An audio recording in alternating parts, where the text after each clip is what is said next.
I could like yours.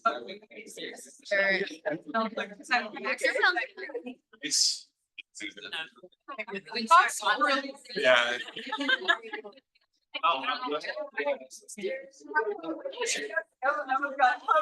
It's just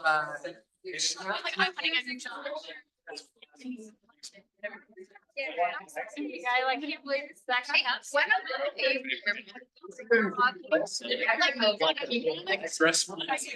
exactly. I love having children be like, why do you not like it? Are you like, No, I saw that in the suburb, but I was like, we can do it. Get on the back end. I love it too.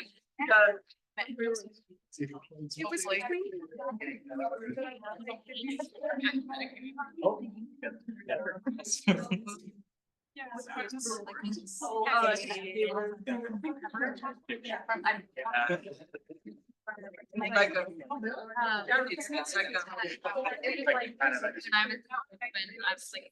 was writing all these songs.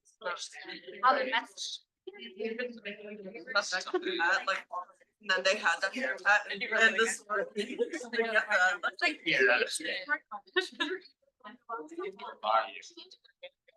Buddy. You're leaving. Way across the room. That's very helpful. Congratulations again.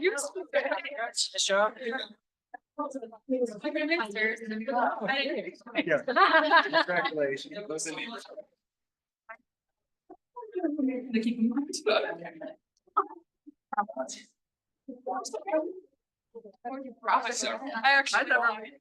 I think I made more. Actually, no, I just. All right, good afternoon, everyone. Welcome again to another session of our Wilson Walthall Speaker Series. Our third and final speaker today will be Josh Clapp. So I'm very pleased to introduce Josh. He completed an associate's degree at Casper College and a Bachelor of Arts in Psychology from some place called the University of Wyoming. And then did his master's and PhD at SUNY Buffalo. And Josh has been an associate professor since 2024 -6. Oh, yeah. And here's, and is the author of 60+ publications, 10 chapters. There's an RO3 under submission, I believe, and NSF. Okay, didn't work out. But also NSF grants. And yeah, without further ado, please help me welcome Josh Clapp.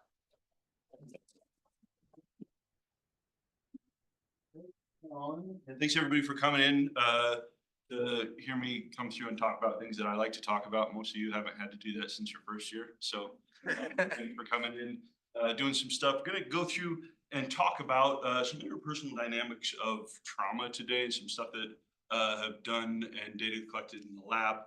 But before we get started on that, I want to start out with like a set of agreed upon facts about trauma. Not alternative facts, these are just things that are. Okay. Think about trauma exposure. This is something that's incredibly common, far more common than people want to go through and think about. When we look at estimates for the lifetime prevalence of trauma exposure, we get estimates anywhere from about 50% to 70%, depending on how we're going through and defining it as we start to get sort of broader out in terms of what we're talking about, even higher. So we're seeing that this is something that's going on very frequently out there in the universe. We also know that the typical response to exposure is a return to functioning. Now, not too long ago, I would have said resilience. Enough committees this year to avoid stepping on that landmine. But what we're saying is that most times when people go through and they experience these really terrible life events, they bounce back, they're fine. We're incredibly resilient as people. But we do have a portion of individuals who go through, will go on to experience some chronic difficulties, okay? If we go through, and there's lots of different things, I talk with my students a lot about this, lots of different things that can happen on the backside of trauma. Post-traumatic stress disorder is just one of them, but if we go through and we look at prevalence of post-traumatic stress disorder, we're looking at 7.8, 12.9%. It's not very, very common. Now, depending on what types of things you experience, sometimes there's my probability changes around on this, but certainly 50 to 70% of the universe isn't walking around with PTSD, right? When we go through and we take a look and look at our cognitive models of post-traumatic stress disorder, these tend to highlight things like post-trauma appraisals in terms of what drives the development and maintenance of some of these symptoms. And so the idea behind this is that I'm walking through, I have a set of assumptions about how the game is played, and then all of a sudden you get in a terrible accident, or I'm assaulted or something along those lines. And now all of a sudden I'm starting to change how I think about the world. I think maybe that the world is completely dangerous, that people are completely untrustworthy. I might blame myself or maybe other people intensely for what happened. And maybe I think about myself as damaged, broken, sort of not able to go through and handle things. And these, from a cognitive perspective, are the things that go through and drive post-traumatic stress disorder. Okay. Now, one thing I want to make very, very clear here, though, and hopefully you see from this, is that trauma exposure and psychopathology are two completely different things. Okay, one of these things not like the other, right?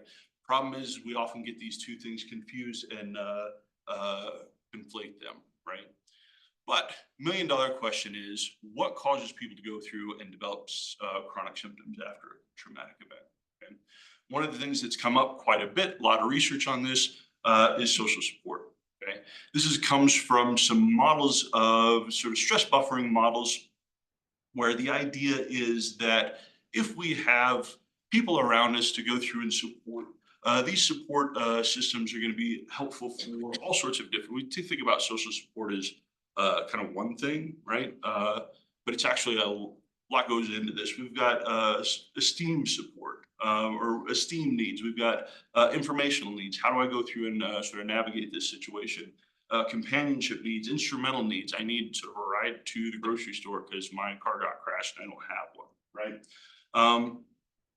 Some older theories on this, Cohen and Wills is one. It's not specific to PTSD, but just a stress buffering model. The idea is that if we have these resources available to us, that we can go through and it helps us out, right?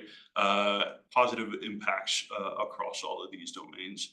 Now, this Cohen and Wills model is actually pretty intricate. There's things about matching and types of supports and things along those lines.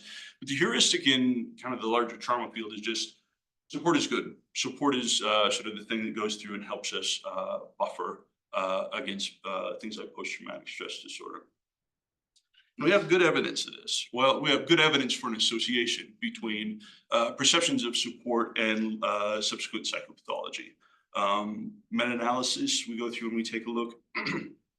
We've got some big meta-analyses from 2008. Correlation of about 0.28, update that.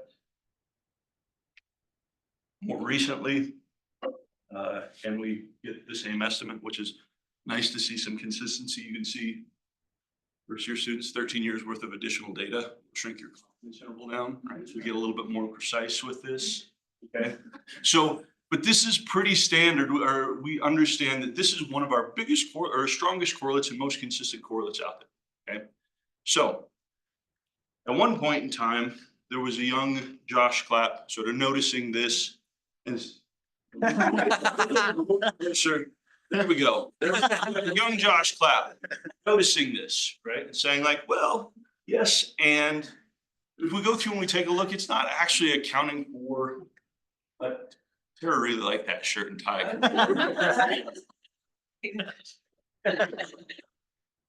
The support correlation doesn't account for a whole lot of variability in PTSD, okay? And the other thing too, if you work with trauma survivors, starting to recognize that there's a lot of things that are going on about PTSD that might start to undermine how people are going through and functioning, right? So maybe there's more going on than just a straight buffering effect with this. So early on, when I was starting to do research, a lot of my stuff was looking at interpersonal functioning, but looking at this kind of from the opposite direction. Trying to understand what things about PTSD might be undermining sort of the social relationships, right? Sort of this meta-analytic associations, they're sectional, right? So that we could go either way with this. And so I had a paper here looking at willingness to utilize support. Support's great, but support's only useful if you utilize it, right? I can have all the support resources available to me. If I choose not to engage those, and there's reasons why we might expect people with PTSD not to engage them, right? If I'm worried about the trustworthiness of others and so whether it's helpful, things along those lines, I might not engage, right? And so here in survivors of motor vehicle trauma, just going through, and this is pre-process. This is all, but looking at some moderated and direct effects of this and finding some evidence that, yeah, sort of this willingness to utilize support, doing a good job of accounting for this relation between PTSD and social support. The idea of PTSD being the driver of reductions in support. Also, some early stuff that I was doing was focused a lot on emotional expression. What we see is that individuals with PTSD sometimes tend to report inhibiting the expression of emotion, right?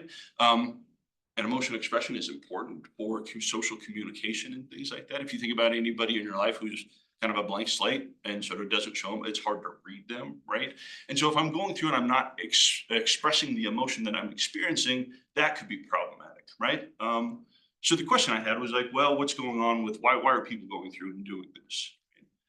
So I had a collection of survivors of intimate partner violence, went through. This is my one and only qualitative study that I've ever done, but going through and asking people about like why they might go through and inhibit expression. And some stuff makes some sense here. We've got experiential avoidance, some avoidance stuff, which makes sense if we're talking about PTSD. We also have some situation specific inhibition, which is just good policy, right? Like you can't just run around with your emotions on your sleeve all the time. That's not going to be super functional. But then we got some social related stuff, right? We got concern that my emotions are going to make other people feel bad, so I've got to shut them down. I'm afraid that other people are going to exploit me. I don't trust other people. Other people aren't caring, right? If I were to exploit or, excuse me, express my emotions, other people wouldn't care about that, right? And so we've got some stuff that kind of makes sense. And then we've got some stuff over here that starts to feed back into this, some of this idea of social mistrust and things along those lines. So what do we make of this? Looks like people with active symptoms of PTSD might be engaging in behaviors that sort of undermine aspects of our social functioning. And if we're looking at this from a purely cognitive standpoint, what we would typically do in a treatment room is identify these as distortions, right? That the world is dangerous, that other people are untrustworthy, that I'm incompetent. These are cognitive distortions. And when we go through and working with programs like CPT, things like that, this is what we're often going through and trying to modify and change, right? But all of this really is just focusing on one person. It's looking at the survivor, right? It takes two to tango. I'm not a social psychologist, but if I was, I would recognize that maybe there's multiple people. If I have to have an interaction, there has to be someone else involved, right? And maybe if we're taking a step back, maybe don't assume that everybody in this person's environment has universal goodwill and is sort of doing everything they're trying to support or thinks positive things about them, right? And so wondering if there are processes outside of just global support, right? Things like negative stuff that might be going through and impacting things. We tend to think about support as just a continuation from good support to bad support. Actually, it's probably not. These are probably separate things. We've got support from no support to lots of support, but then we've also got all the really negative things that we can do to people, from not doing that at all to some really negative stuff. And wondering if we might be missing something by not looking beyond sort of the survivors themselves. Survivors are important. We want to look at survivors, certainly, but maybe looking outside of these folks. So looking around in the world, trying to figure out how do I go through and understand, is there a model out there? I want to have a conceptual model that helps me kind of understand what might be going on. Found the answer in Switzerland. Not actually, I wasn't in Switzerland. I've never been to Switzerland. Jen has been to Switzerland. It looks very nice. But an investigator there in Switzerland. So it has a model labeled socio-interpersonal model of PTSD. What's really cool about this is this model is doing exactly what I was looking for in terms of taking survivors and putting them in context. Okay, and within Sean, how do you is that Merrick? How do you say that? Like, what's the pronunciation? What is it? Okay, that. American the Horns model here is saying, okay, we've got a traumatic experience, but we've got different levels at which this is impacting people. Okay, we've got sort of the individual social level. We've got sort of whatever's happening with the actual survivor. But then outside of that survivor, we have their social relationships, and this is where we're usually looking at people. These are close friends and family, the people around them. But when nested with that's all nested within sort of this larger social context, the community dynamics, society, cultural types of things that go through and influence how we understand and the stories we tell about trauma and its consequences and things like that, right? And so maybe some of this other stuff up here, my laser pointer won't shine on that, it makes me mad. Maybe part of this social context and sort of the things that are going on might be an important thing to start to consider if we're thinking about how people respond to trauma, how they recover, so on and so forth, right? And we have evidence of this in the larger literature. Disclosure research, looking at the what happens when people go through and communicate or express their traumatic experiences to other people, right? And what we find within this literature is that not everybody is nice. We see that not everybody who's trying to be nice is helpful. And that we see that these negative interactions that people have are oftentimes more impactful over the long run than some of the nice stuff that goes on, right? Stress buffering, he says, we're just focusing on people being helpful and being around. It's actually, if we're looking at big impacts, it's the people who are doing things that aren't helpful or sort of not nice that are going on and contributing. Okay? We've got analyses of popular media, right? At best, these are overly sensational, oftentimes. At worst, actively harmful and problematic. Okay, we've got literature on mental illness stigma. Now, not a lot out there in terms of stuff on trauma specifically, but lots and lots of literature suggesting that people, yes, in fact, do have negative beliefs and stereotypes about people with mental health concerns, suggesting that stuff going on in the social context might be important to think about. If we get into some specific areas, we've got areas like Matt works in rape myth acceptance, right? Where we see very clearly that people have some negative beliefs about the consequences and the reasons that certain people experience assault. But when we're going through and when I was trying to take a step back and say, see, what do people believe about trauma more generally? Just trauma, like what are the impacts and things along those lines? Not a ton out there. So decided to do some stuff in this area. Okay. Big section of University of Wyoming undergrads here, and put together a measure, call it we get to name whatever if you make it up, you can name it whatever you want. So this one's called the trauma belief scale. We'll talk about that a lot today. But basically what we did here is just go through and try and identify just a bunch of negative stuff or problematic or unhelpful things that people might think about trauma exposure.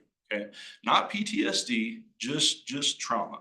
Okay, what are the consequences? What does it mean? What is likely to happen when people experience traumatic events? So again, here's just kind of the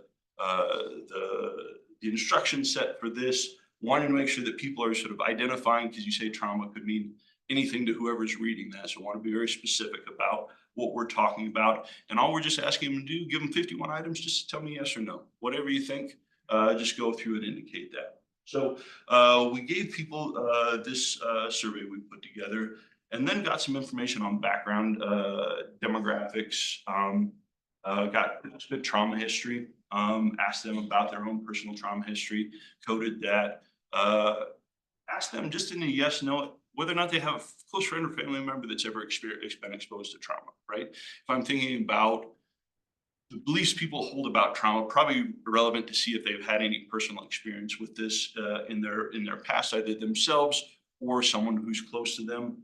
And then asking about whether or not you've ever gotten treatment, things like that. Okay. Administered the PANIS, Marlowe Crown. So you're just going through, it's always good to make sure if you're measuring something new, want to make sure you're not measuring something else 100%. So just going through and including that stuff there. All right. So response domains. These are things, of the items on the scale, try to sort of group them into different domains. This is pulled largely from bigger literature on mental illness stigma. So asking people about course, right? What's the long-term impact? Is this a brief thing or is this a long-term thing that's going to impact people forever and ever? So example items, people exposed to serious trauma will never be. People exposed to serious trauma are ruined. Ruined seems pretty permanent, right? So looking at sort of long-term outcomes, looking at dangerousness, right? People exposed to trauma often become dangerous, often become violent. This is a big media thing, right? Employability, wanting to look at some functioning stuff. It's difficult to work with someone who's experienced serious trauma. People who exposed to serious trauma, unable to do their jobs as effectively as before. So functional impacts that might impact you as a coworker. Mental hygiene, this is just a fancy term for treatment, right?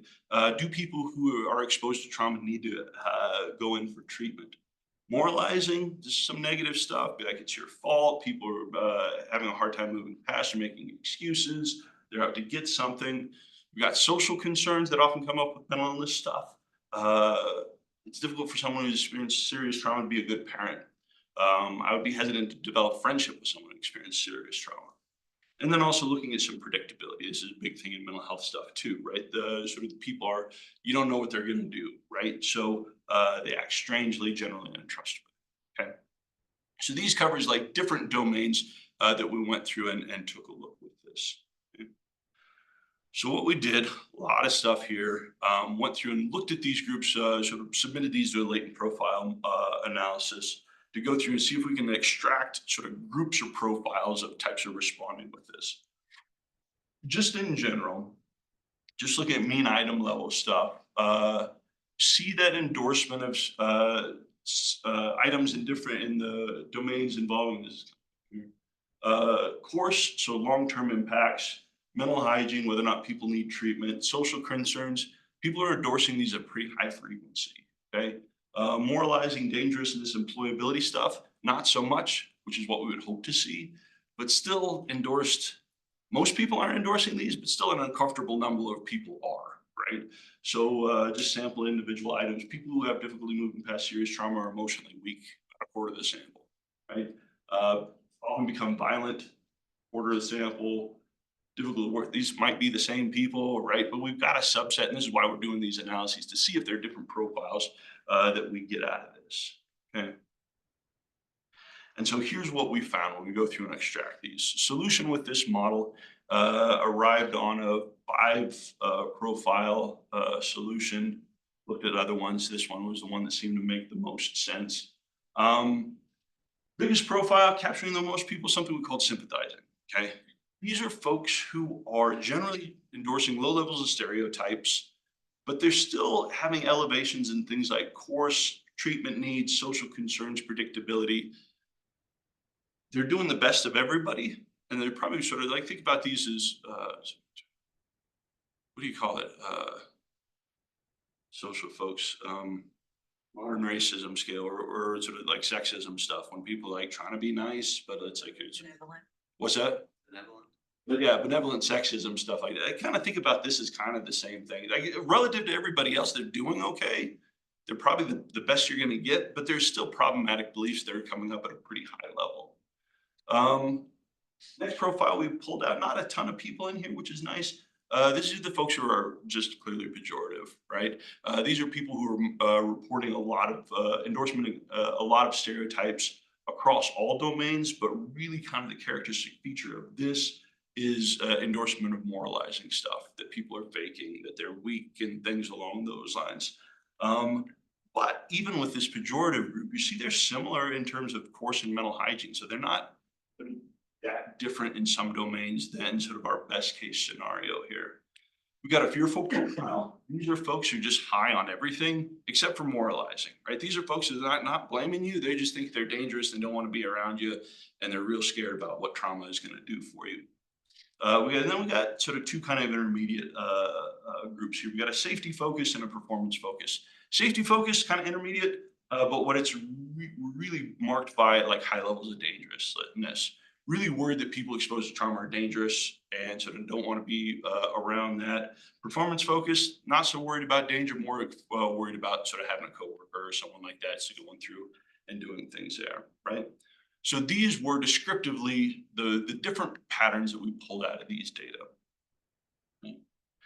And if you want to look at these, this is what we found. This is kind of well, I can't zap it, but it's up there. You see it. Okay.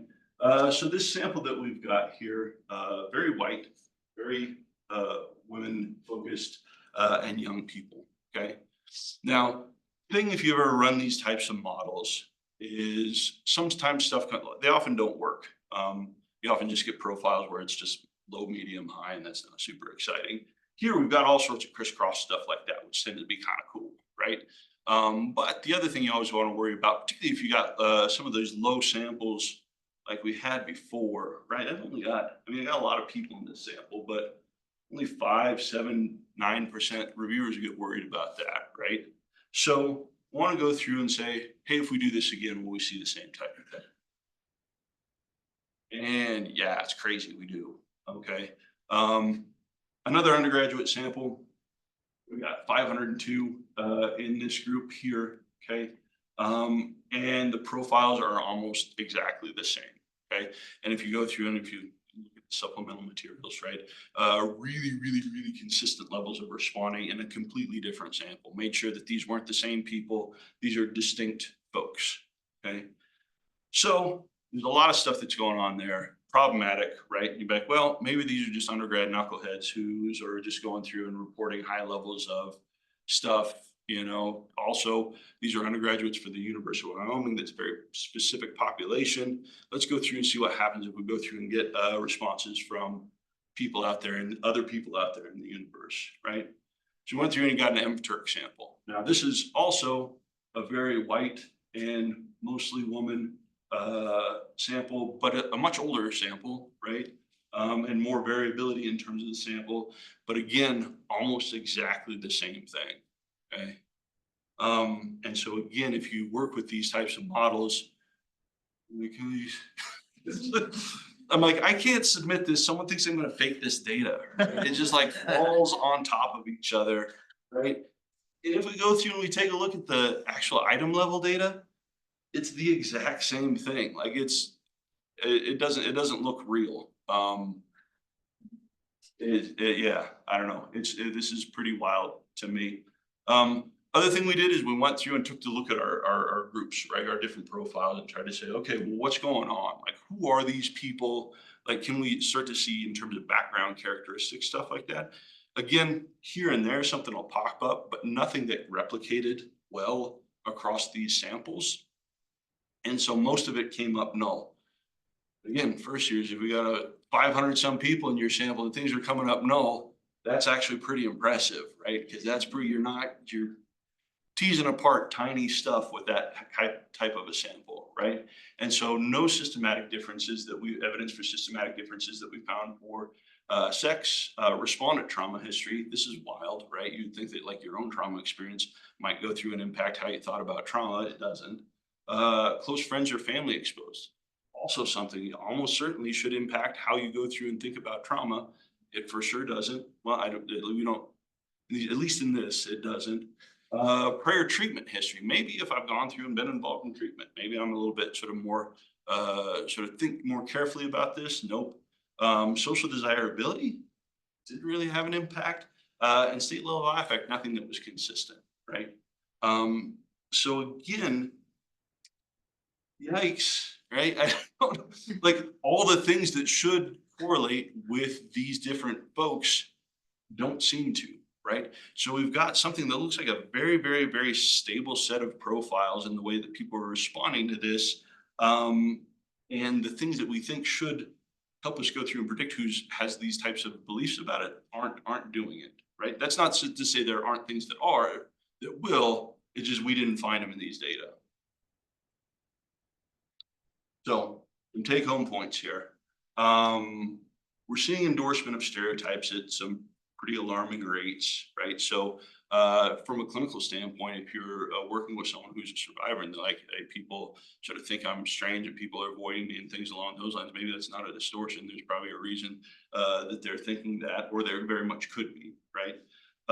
We see that these patterns of responding are very consistent and across distinct populations. Now, I've asterisked that. I guess it depends on how much you want to talk about.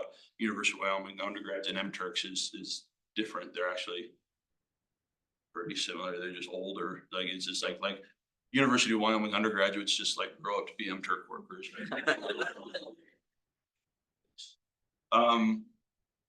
And these patterns of endorsement don't seem to be associated with the types of things that we would think they would be, or that would make sense in terms of like personal history, treatment history, things along these lines. Again, I'm not sort of, there were a handful of things that kind of came up, but they didn't sort of play out the same way. Like sort of sex differences came up in one, but then when it came up again, it was a completely different configuration. So not something that I'm super confident saying like, oh, these are the systematic differences here.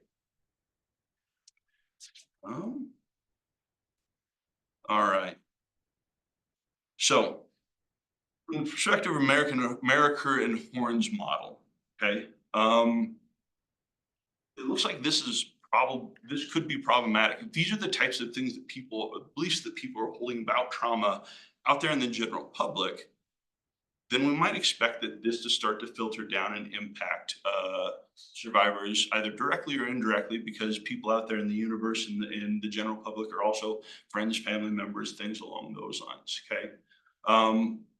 So our research that's only looking at our individual survivors, we might be missing stuff there. And so we might start wanting to think about like how other people in these, in our survivors' social orbits are coming into play. So coworkers, community leaders, people in their, sort of in their community, right? We think about trauma as kind of a private thing, like, oh, I've never disclosed things trauma. Sometimes the trauma is very public, right? And everybody knows or suspects that something's going on, right? You know, everybody knows that someone got in a car accident, or that someone comes from a bad family where there's abuse or things along those lines, or you suspect it, right? So the beliefs and this things that people hold about trauma start to make potentially be a big deal, right? But again, remember that what we're looking at here, beliefs about trauma, not about PTSD, okay? And if we're thinking about someone who's experienced something terrible and they're just trying to get by, but everybody around them thinks that they're going to be ruined and broken and never going to be the same again, right? That's probably not a helpful thing for some type of adaptive recovery. So, not great. Okay, fair enough. But how bad is this? Like really, right? So because we're just looking at trauma itself, right? Like how does this relate to other stuff? You know, when we go through and we look at history or the literature on mental health stigma, lots and lots of data out here on this. Not a lot about trauma exposure, because again, trauma exposure isn't mental illness, right? So there's some stuff on PTSD, but not much out there. But there is a lot of stuff on psychosis, alcohol, substance use, and depression. Okay, mental or stigma around sort of some of these conditions, and so wanted to see like how does these trauma stereotypes stack up with beliefs about actual types of psychopathology. Okay, now if I'm going through and doing this, think about like what do we compare it to? Psychosis seemed like an intense when we go through and compare.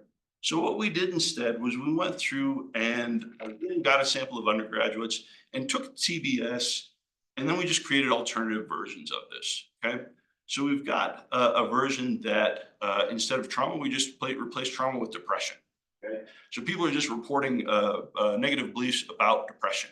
Okay. Took another version, randomized people. This was just swapped out substance use, right? And we wanted to go through and say, okay, looking across these different domains, how do beliefs about trauma stack up with like actual mental health conditions?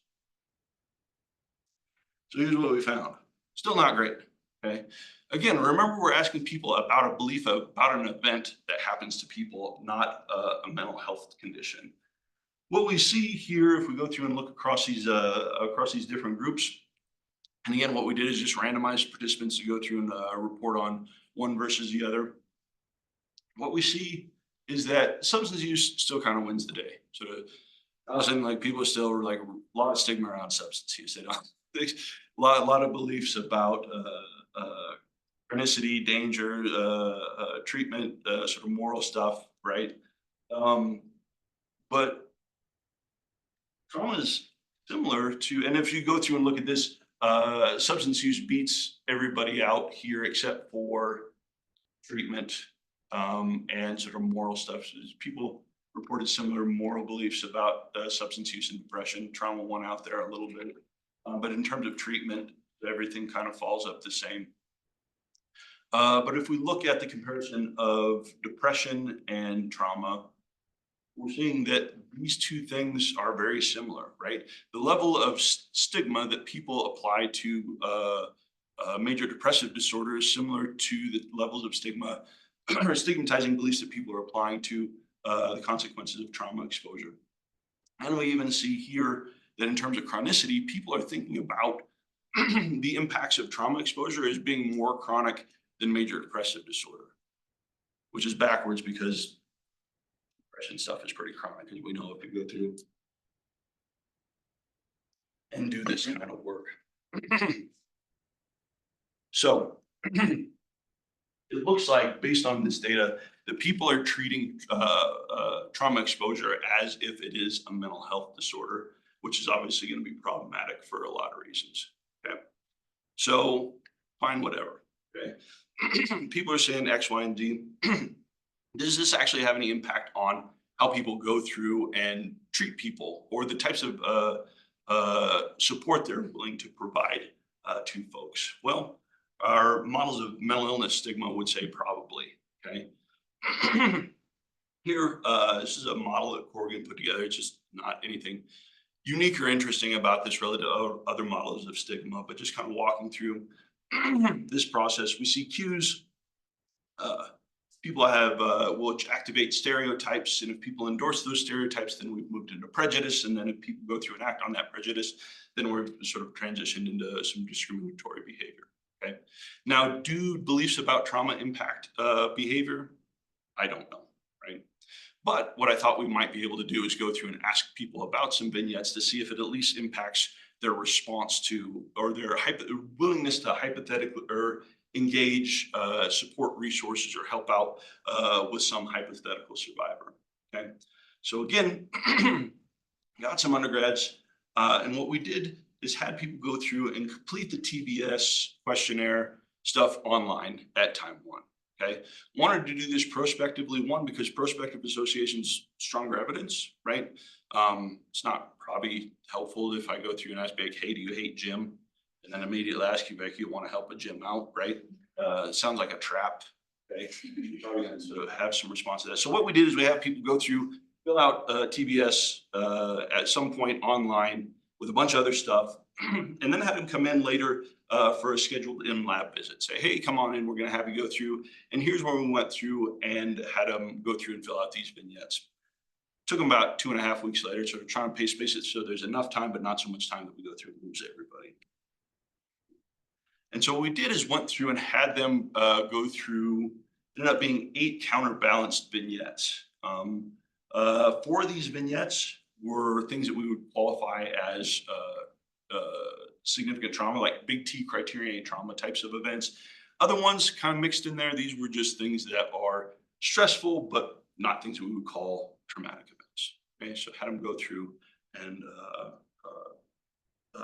rate these on. And so here's our different vignettes. So you can go through, again, tried to go through, told them these are real people, which is maybe a lie, but there's certain probably people who have had, so it's probably real in the universe somewhere.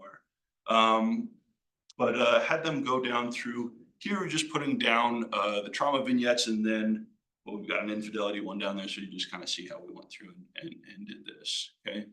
And what we asked people to do, and these were our primary outcome variables here, ask them, to what degree are you willing to maintain friendship with sort of this person? To what extent are you willing to feel comfortable providing emotional support? And then to what extent do you feel comfortable providing financial practical support, like real life stuff?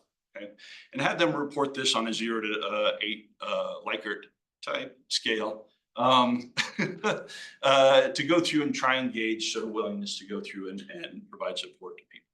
Okay, so what we found is these distributions are terrible, right? And they should be, right? It's a The correct answer is yes. The correct answer in a hypothetical situation where you have no skin in the game is absolutely 100%, right? And that's mostly what people do, but not always. And so, but if you go through and you take a look at our Likert type data, it's really, really, really bad. So you got this terrible data set on top of a repeated measure across 4, and then a continuous. I don't know how you go through and do this. Okay. Oh, you go by this. Distributions are garbage. It's paranormal distribution. Like, forgot that. Well, so what you do though is you go through, and I guess one way to go through and address this is going to be multi-level Bayesian regression. Okay. I don't know how to do multi-level Bayesian regression, but Dr. Ken McClure does. So this study brought to you by the letter C for consultant. Go through and utilize help with these types of things. Okay. So this is what we found. I had not done Bayesian stuff before, but Ken went through and Ken didn't help me, Ken did it. But explained to me and helped me understand what was going on with this. And it's all real fun and incredible, okay? What we've got here, if you look at these, because we had an ordinal outcome variable, our coefficients here are reported in odds ratios, or they represent odds ratios.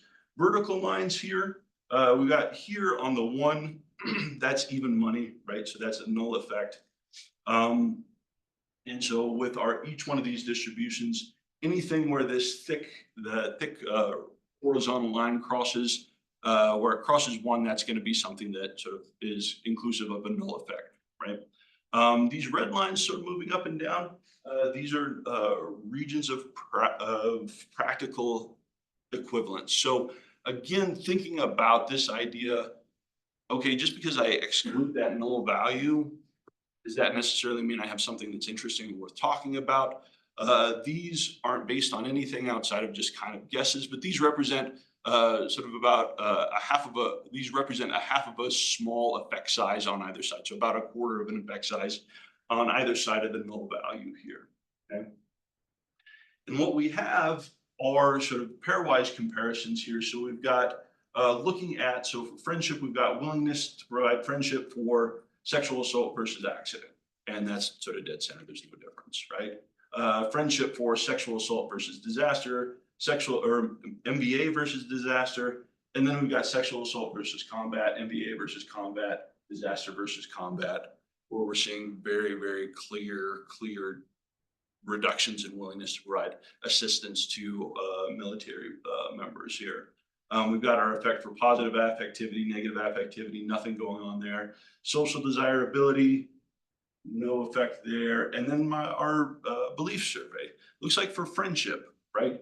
It looks like that as stereotype endorsement increases, stereotypes about trauma increases, we see a reduction in willingness to provide friendship to this hypothetical survivors in general, okay? Similar pattern here for emotional support, and then practical support, things look a little bit different. So main takeaways from this is we see that endorsement of trauma stereotypes is associated with reductions in willingness to maintain friendship and maybe emotional support. Here we've got our interval just kind of crosses and leaks over into that one spot. So it's just right there, but it looks pretty similar. So maybe worth not sort of just discounting that out of hand. What we see in terms of friendship and emotional support, much less likely to be willing to provide friendship, emotional support to hypothetical combat survivor as opposed to everybody else. And then when we get into practical support, this is where things kind of get a little bit more dicey, okay? People in general, less willing to provide or report being willing to provide practical support relative to emotional support, friendship, things along those lines, right? Thinking about this as your hopes and prayers guys, right? Like, oh yeah, no, sort of like, oh, whoops, you need a ride, Vic, I'm busy, right?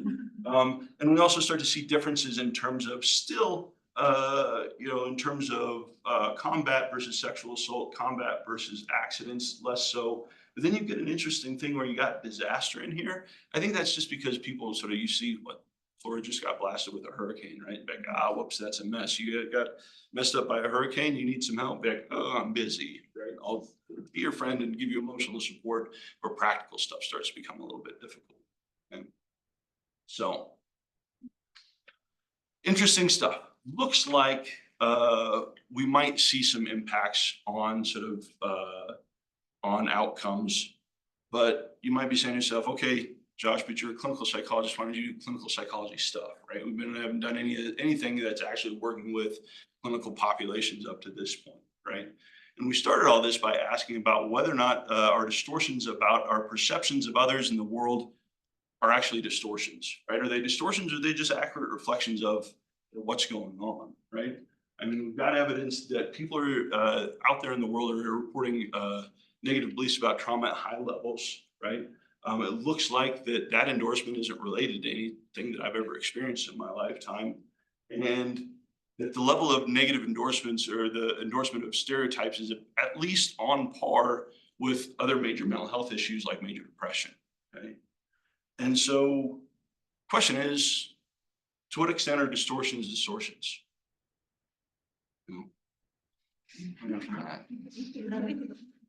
Went through last study, we'll go through and talk about looking at the discrepancy between survivor expectations and sort of what we're seeing in actual trauma survivors. Okay, so here we've got 318 trauma exposed undergraduates. These are people we've screened, come in, assessed.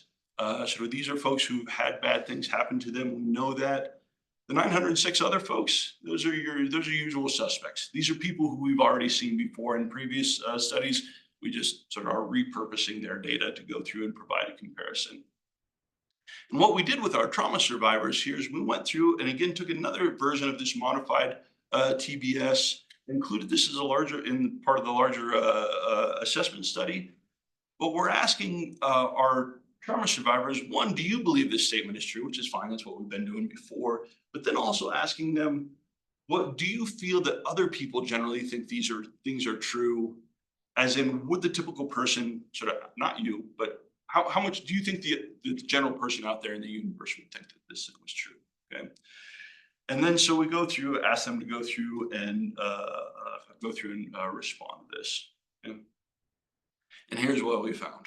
Okay? Go through and found that even though people go through and report high levels of endorsement of these trauma stereotypes, our trauma survivors, the expected level which they endorse them is much, much higher, right? So here we've got our expected stigma, so the level at which people are expecting other people to endorse these. We've got sort of our sort of standard deviation, and we've got a massive effect size here, okay?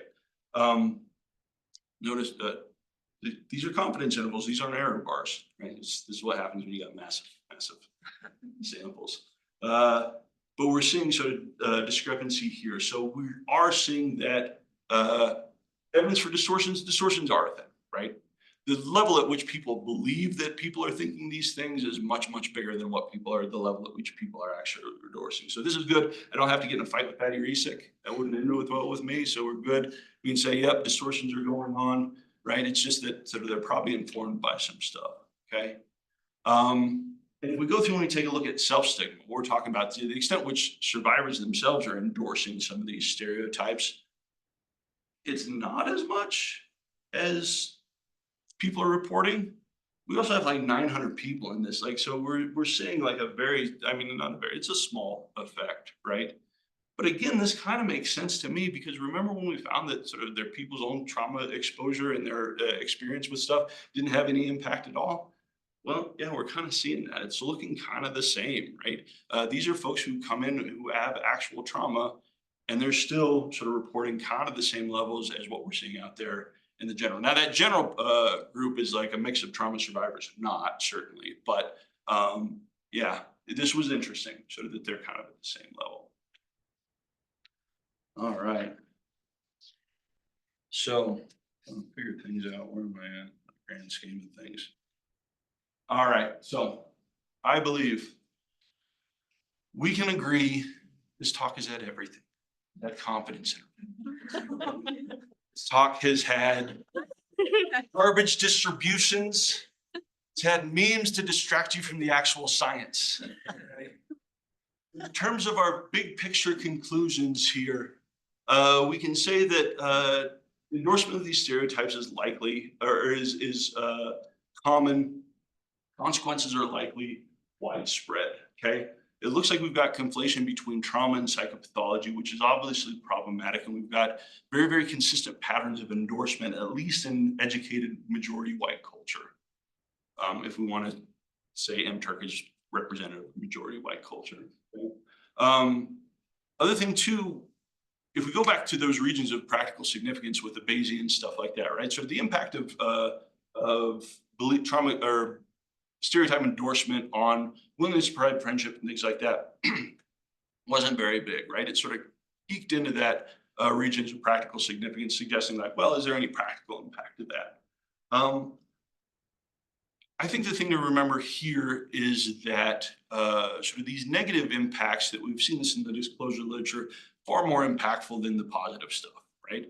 And if we go through and we think about even small tweaks, like, oh, I have someone who's a good friend and I change that behavior towards them even a little bit, that might start to go through and have big impacts on how they go through and feel about themselves, process trauma and things along those lines. I think this is a really interesting thing. And I think models of social anxiety are a good kind of analog for this, right? If I'm anxious, I'm already hypersensitive about what you might think of me.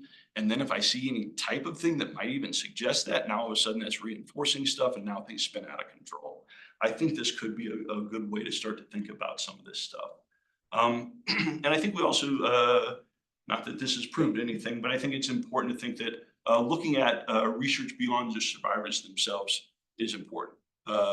Survivors are important, certainly want to pull them on, but again, looking at sort of impacts in sort of the world that they exist in is probably going to be important for context. Okay. So limitations, future directions, obviously inferences about this is limited to a very, very specific population, okay? Things like stigma, cultural beliefs, this is going to be very, very, very important to start thinking about what groups you're looking at, right? We got some, this is a great paper, this is a fantastic paper, this Abdullah and Brown paper, looking at mental health illness stereotypes across different cultures and things like that. So certainly something to go through and think about. Also, don't know much on likely helping behavior. We can say how people respond, like they're like wanting to go through and help or they're willing to help, but that's a very different thing than actually gauging the behavior itself. So maybe some ways we can go through and look at that. And then also want to look at moderators of prejudice, discriminatory behavior. We didn't find anything that looked like it was going to be helpful for anything, right? But what are the things that start to impact or influence the types of beliefs people hold about some of these things? Opportunities, looking forward, moving forward with this, wanting to go through and expand some analytic repertoire, right? Sort of the Bayesian stuff was really cool and sort of a cool way to look at things. Also, if we're looking at dyads and how people interact with stuff, that's a whole new analytic type of thing going on. So sort of moving forward, thinking about that. This is the thing that pays the bills, sort of working with engineers. One of the things that is part of those projects, looking over their process called physiological synchrony. So it's cool when we sort of in a room or sort of we're engaged with somebody, sort of see some synchronization, some physiological signals.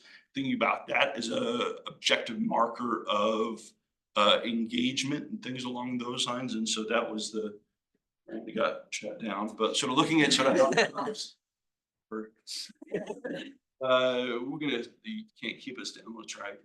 Sort of looking at that within the context of therapy and things like that. And then application stuff. This is the thing I'm maybe most excited about.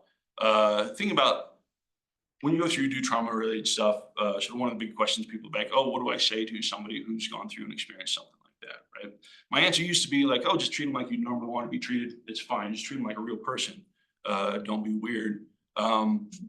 It's not as simple as that. So you go through, there's all sorts of stuff that can go wrong, right? I can acknowledge it too much. I can maybe not acknowledge it enough. I can try and help, not provide too much help. I can not provide enough help. I can provide too much help, or I've taken control of something and now people are sort of not doing well, right? There's just so many different landmines to step on here. Thinking about sort of taking some of this and maybe thinking about like, what are the recommendations? What are the suggestions? What's the education that we can provide people on what trauma is, what it isn't, and how might we help them sort of go through and navigate so they can be good partners with sort of loved ones or people in their orbit who are experiencing some of this stuff. There's some cool work being done with couples and dyads. They saw at ISTSS, there's other stuff bringing other people in the therapy session. It's kind of a cool space I'd like to look at. All right. Acknowledgements, thanking everybody, lab members, collaborators, mentors, early and current, all of you for being here. Thank you so much. Tara, obviously thanking you. Sort of my brother who hasn't asked me weird questions yet. And then sort of his gratuitous baby picture at the end. Like, I don't know if she's out on her way to a Bon Jovi concert or something. So we got that. So, all right. Questions?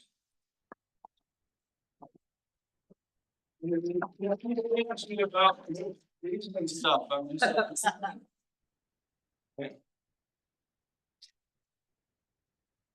We don't, I guess we don't need to watch Hallmark sort of bait in stuff. Yeah, Chris. That was great, Josh. Thanks for sharing all this. Did you ask folks, I actually have two questions. Okay.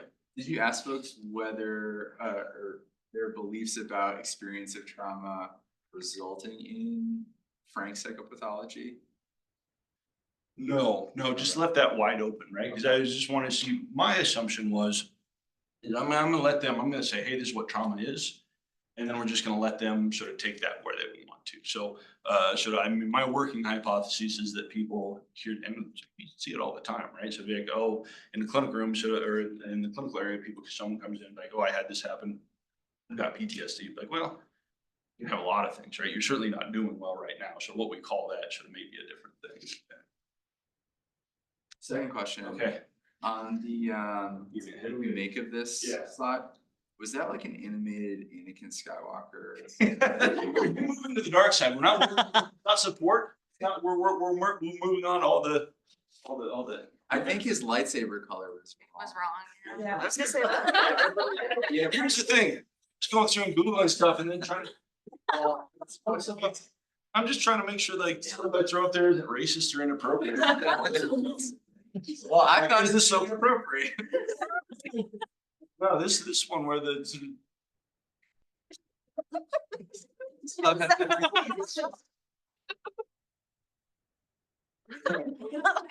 Yeah, this guy. I know there's like, I don't know what that is. Like throw something up there and then all of a sudden like, right? I couldn't find anything. I got some different organizations, but so UMMMUU is it not problematic, at least on the research that I could find. Meredith, yeah. It's kind of maybe from left field, but I'm just curious, has anyone done, I'm sure so. Do you know of anywhere where people are looking at how social media kind of influences people's perception of trauma? Because, you know, for a while there especially were these memes, there's like, if you experience this, then you've been traumatized. And it's like, really? You're calling that? Yeah. Trauma or really these things almost embracing people or sort of encouraging people to embrace these kind of, shut out anyone in your life who doesn't validate, every single, Yeah. No, I think you said I would roll that into some of that, and there's actually not a lot of it. I was surprised, but in terms of like thinking about media and media portrayals, like me, like at one point in time, like everything, like anybody's understanding of post-traumatic stress disorder was Rambo, right? Like you're out in the woods sort of running around and stuff like that, right? I think sort of we've got a shift and sort of in some respects, sort of greater awareness of mental health stuff. But again, you have some hypotheses on identifying sort of with some of that, sort of the extent that it's helpful. We're also just a semantic issue, right? Sort of trauma in the general vernacular, making something different than I would use it, right? Same thing with depression, OCD, bipolar, any other thing, right? And so, yeah, it's kind of that line to walk between sort of being a scientist and wanting to correct people, and then sort of in an applied setting, just back, okay, I'm not going to argue with that about that because it's not going to be helpful. Let's just try and figure out sort of how to make you feel better, But yeah, the social media piece of things, that is something that's a big conversation in clinical world about sort of what that does in terms of help seeking and sort of how people are understanding some of the stuff that they go through. It's kind of like sort of like searching on WebMD, but on steroids. You know, in terms of sort of understanding some of the stuff that I've got going on. Especially since, I mean, you sort of presented this at the beginning. I mean, trauma really almost through most of human existence is a normative experience. And multiple, It's- yeah. Everybody had people who died all the time. Wars happened all the time. You know, rape happened unfortunately all the time. So, I don't know. Yeah, no, it's interesting. Yeah, Cynthia. Cool stuff, Josh. Can you go back to the Bayesian slide for a second? Sure. Here it comes. Okay, this is, we're not gonna get into the whole Bayesian thing. Oh, whoops, I'm going the wrong way. Blue, I guess, yeah, I don't know, So when you were kind of telling about the study here, you were talking about like those comparisons and yeah, there we go, okay, got it. the vignettes that Yeah. were like stressful but not criterion A, right? Yeah, those weren't in there. Okay, I was just wondering Yeah. if those were somehow, the response to those were somehow controlled for? or- No. So, didn't actually do anything with these, just there was a lot of stuff going on in there. So just, for, the paper we've, working on, have got that as just kind of considering those as kind of like distractor things, right? But didn't actually go through and look at response to those. But yeah, it would be interesting to see how those differ relative to, some of the other, some of the trauma pieces. Okay, I thought maybe that just went over my head. Yeah, no, yeah, those, sorry about that, That's yeah, okay. those, the head fake for participants. Yeah, You go back to the slides with the dinner with the eyes that movie. For real though. We'll let you around a minute ago. But first of all, thanks Josh. Oh, yeah. This is the one that I'm curious, I can imagine there's a variety of ways you could look for differences according to some membership in these different groups in terms of like mean differences on your subscales or different probability of membership in the Yeah. labor profiles or even like differential item functioning Yeah. membership or something. So I'm curious though, which ways you've kind of looked at it, because I found this to be one of the more surprising, I guess, non-findings in your talk and not that you're missing something, just kind of wondering how you decided to look for it. Look for, The group differences that you didn't find. oh, yeah. So, this was, and this is, what? If you look at, if my packet goes forward, you sort of, one of the extra reviewers, that's what, that when they were reading this paper, they, I would have done it differently. So this was just to keep things simple, just leaving this as a, sort of most likely group membership, and the groups split out. So this was just, straight up like ANOVAs and things along those lines. And so, didn't go through, with everything else and sort of try and model those or look at those across the latent thing. But yeah, this was just raw, most likely membership and looking across there. Yeah. So, but yeah, I had not thought about that. Yeah, it might maybe a little bit more sensitive to see in like an SEM environment or something like that to see if some of those pop out. Yeah, I mean, I think it makes sense to start where you did though, right? Because if there's gonna be something important, it'll probably come out in a. Yeah. But there is, when you do this type of stuff, right, like sort of that class membership is made with air and that sort of adds things in. And so could potentially obfuscate something. Yeah. Thanks. I can't believe I sort of made it like I actually didn't practice that sort of like thing through it. So I was like, oh, I'm gonna be like on, run out of time at slide 6, like it's goddamn lecture all the time. So awesome. Thank you so much.